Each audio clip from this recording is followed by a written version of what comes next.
There was a rumble in the jungle once. I heard Dad was outside again counting birds, and Mama plugged in a nightlight, and I saw the queen of the world. Welcome to the Golden Hour of Earth podcast. I am your co-host, Liz. And I'm your other co-host, Natalie. And tonight we are switching things up a bit. We are hosting our first mini episode. So we're going to do kind of every other week, we're going to mix in an episode from a birth story, and then we'll also do some mini episodes. Yeah. And our mini episodes will have topics sounding like birth, pregnancy, postpartum, that kind of thing. But just things that we're familiar with.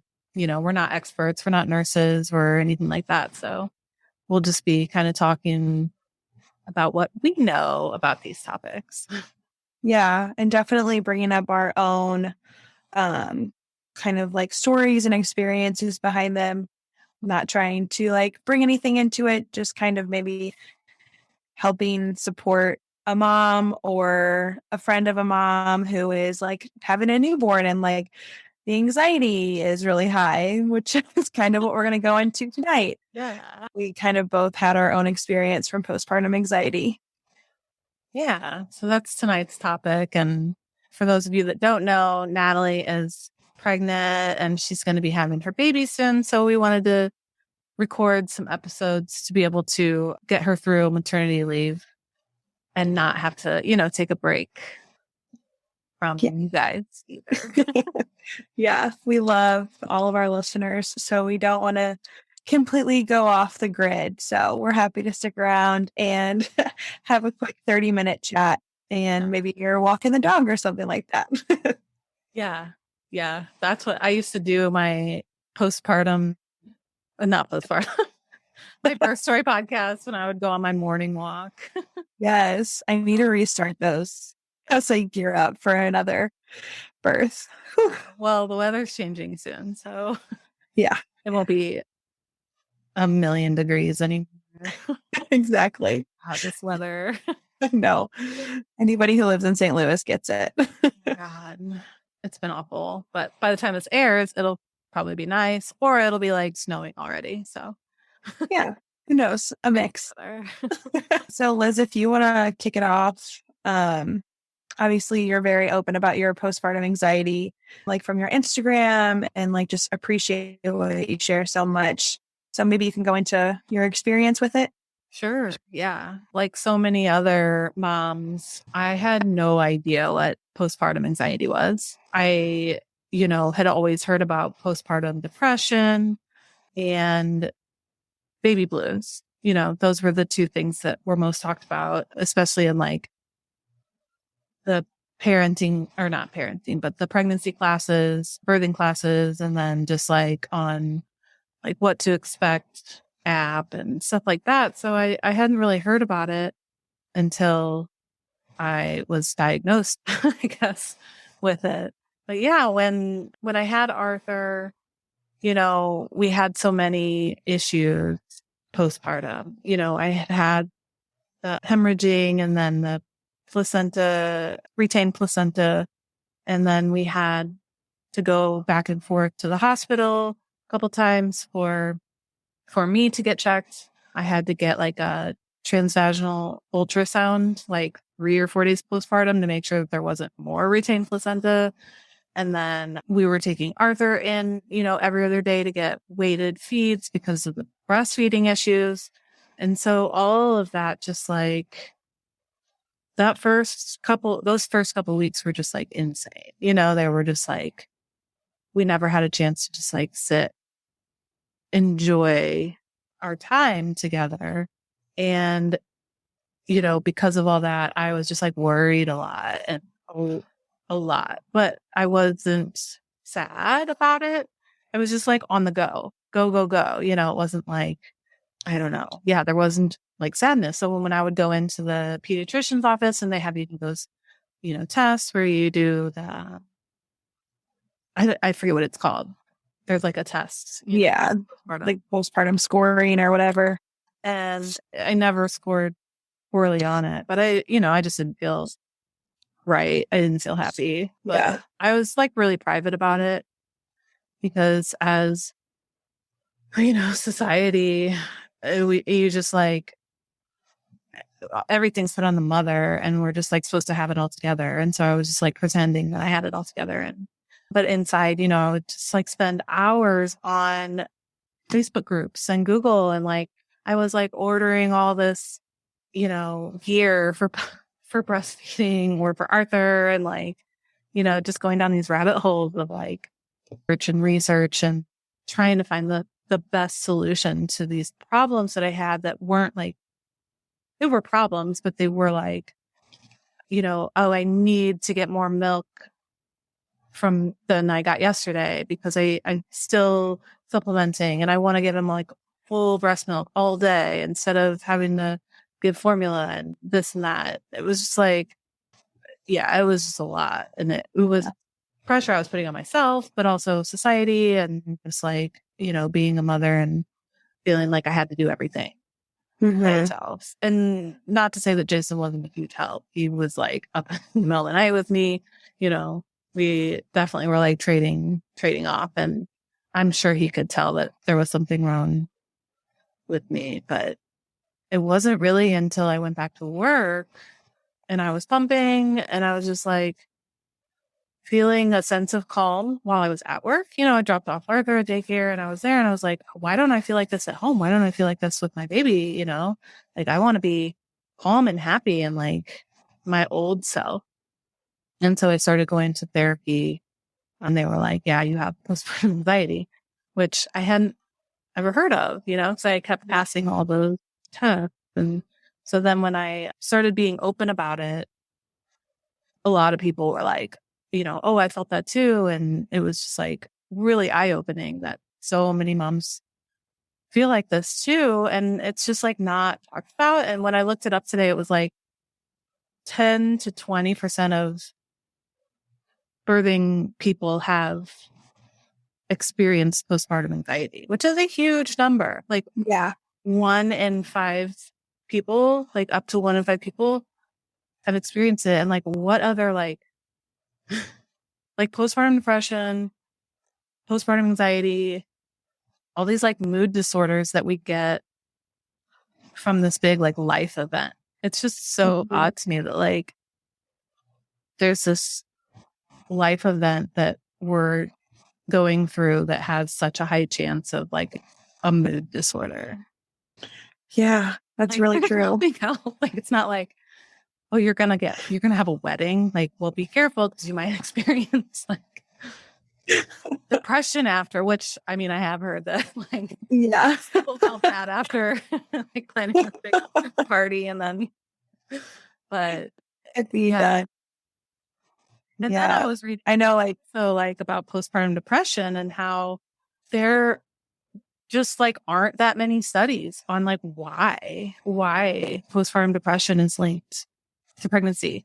All they can say is hormones. That's like the answer to everything is hormones. everything. Yeah.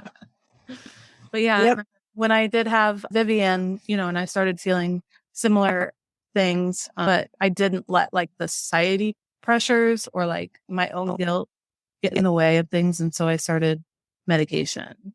But when I had Arthur, I didn't want to take medication for some reason. I don't know. I've never really liked medicine anyways. I took like a pain pill once for something and I was like, I don't like this at all. So I didn't want to do that. I did do like CBD oil, which I think helped a little bit, but now I'm medicated and I like it. Whatever works for you. I know it's kind of crazy how, you are like more often than not, like you decide to like start a family or you get pregnant and you're like, oh my God, like I can't wait. I'm preparing for this baby who like is half of me and half of this person I love so much.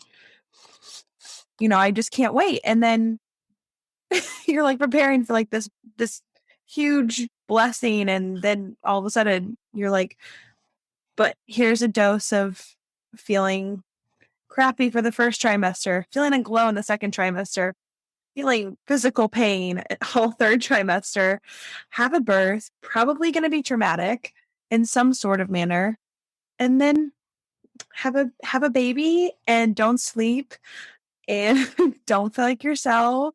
And yeah, it's wild. Birth is so wild, but it's also so amazing. Yeah. Yeah. It is. And then we're just expected to bounce back so quickly Yeah. and be joyful, which we are, and like that's a hard part too, is when you feel guilty for not feeling happy. Yeah. But then you have happy moments too. So yeah, it's just a lot of emotion going on. A lot of emotions. Yeah. Yeah, I know that when I opened up about it, I had posted on Instagram about, my postpartum anxiety, and Natalie was postpartum, like newly postpartum. Cause I think I posted that like what? On Mother's Day. Yeah. After I'd had Vivian. I was 10 or 11 days Yeah.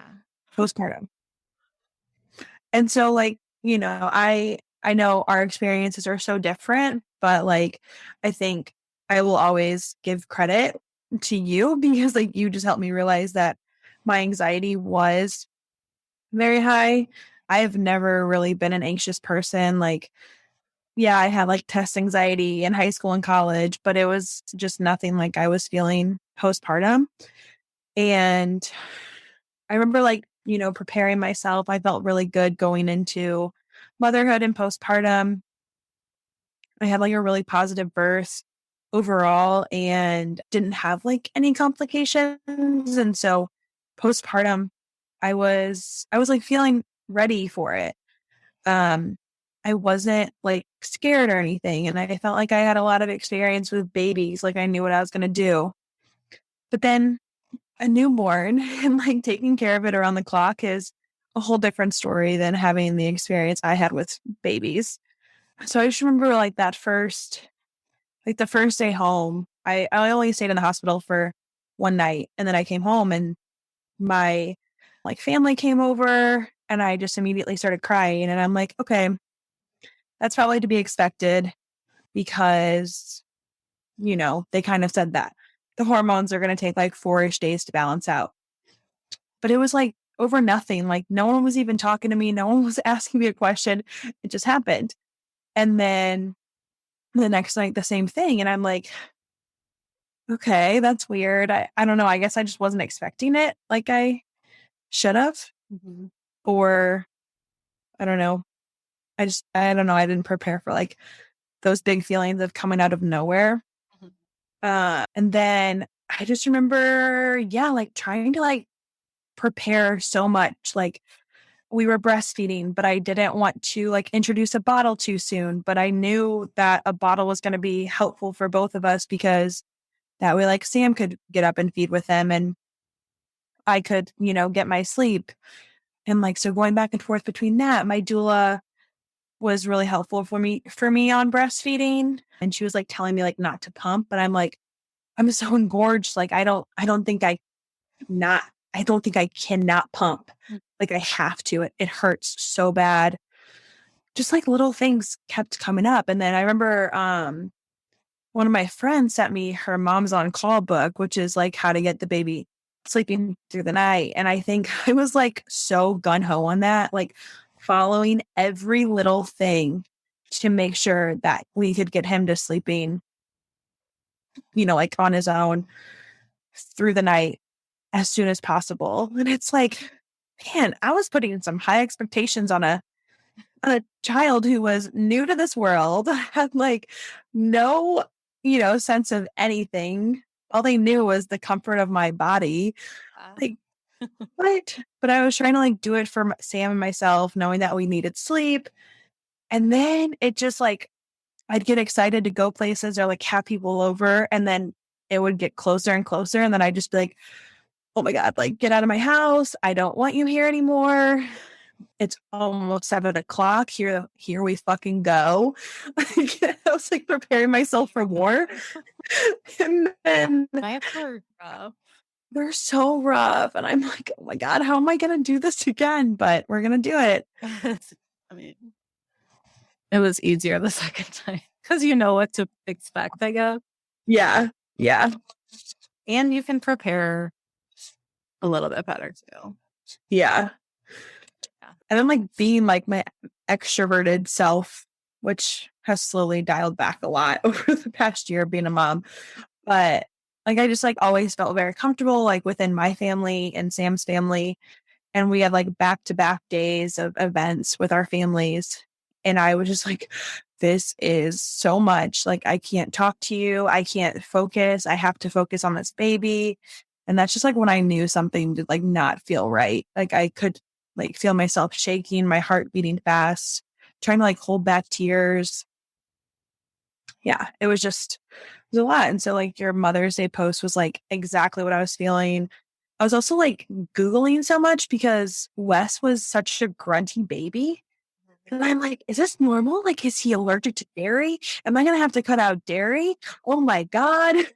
Yeah. Every little thing they do, you're like, is this normal? You're like Googling everything. Like, Yes. I remember being so nervous about the dairy thing too, because I love cheese. Like my girlfriend was like, yeah, I had to cut out dairy immediately because like my baby would cry all night long. And I'm like, oh my God, this is going to be my baby. Sure enough, he was just a grunty baby. He didn't cry or anything. He was just like, "Ugh." What's wrong with you? babies are noisy. Like it's like even when they're asleep, they're still like their eyes are like fluttering and, and then like making noises. And you're just like so hyper aware of everything. And Yeah. yeah. Porn sleep is rough. It is. So here we go again. Like as I'm talking, I'm like getting out of breath because this baby feels like in my ribs. Oh my God. So yeah, that was our experiences with postpartum anxiety. Again, mine didn't last. Like it didn't feel very overwhelming or like last very long because Sam was really encouraging me to like talk to you after I showed him your post and call the midwives, and like it really turned around after I just said it out loud. Mm-hmm. And I don't know, that's like my best advice I could give is almost like say it out loud, like give yourself time and room to like feel it, and like what can you do to better yourself and everything like that. And like ask for help and really recognize that like you can't do it all. Yeah. You know, like you can't clean the house, cook meals, entertain toddlers, and keep yourself fed, bathed, like, and a baby fed. It's a lot. Babies are hungry. All the time. You know what? If you skip a shower, yeah. And if you skip a shower 2 days in a row, don't worry about it. Yeah. But shower. It like just do that one thing for yourself. Mm-hmm. Yeah. Yeah. But you can skip bath for the toddlers or babies. Next night. I remember though just taking showers and just being like, oh yeah. Yep. That's all I needed. 5 minutes to regroup. And just like, yeah, that like nothing in your mind, you know. But then you hear the phantom cries and you're like, was that a baby? Yep. Yeah. But yeah, recognizing it definitely helped me a lot too, for sure. And I got like a book that I could read, and I started looking up like podcasts about it, looking up like specifically on our favorite, you know, birth story podcast, searching specifically for those type of episodes too. Mm-hmm. Yeah, so true. You know, if anyone wants to share their story of postpartum anxiety, or just like write to us on Instagram. Like we're always here to listen and lend a helping ear and helping hand where we can. For sure. Yeah. Reach out if you want to share your story and share our episodes with your friends and leave us reviews. Yeah. Or like anything that, like any, topic like surrounding birth or pregnancy or postpartum, like let us know if you want us to talk about it. We're happy to take some ideas and and if you have any questions for us, we can do Q&A. chill. Or any of our guests too. If you have any questions, we can reach out to our guests and ask them if you have any follow-up questions about their stories too. Yeah. Yeah. I love it. Creating community, one birth and mini episode at a time. Yeah. Well, I hope you enjoyed this episode and we'll see you next time. Bye. Bye.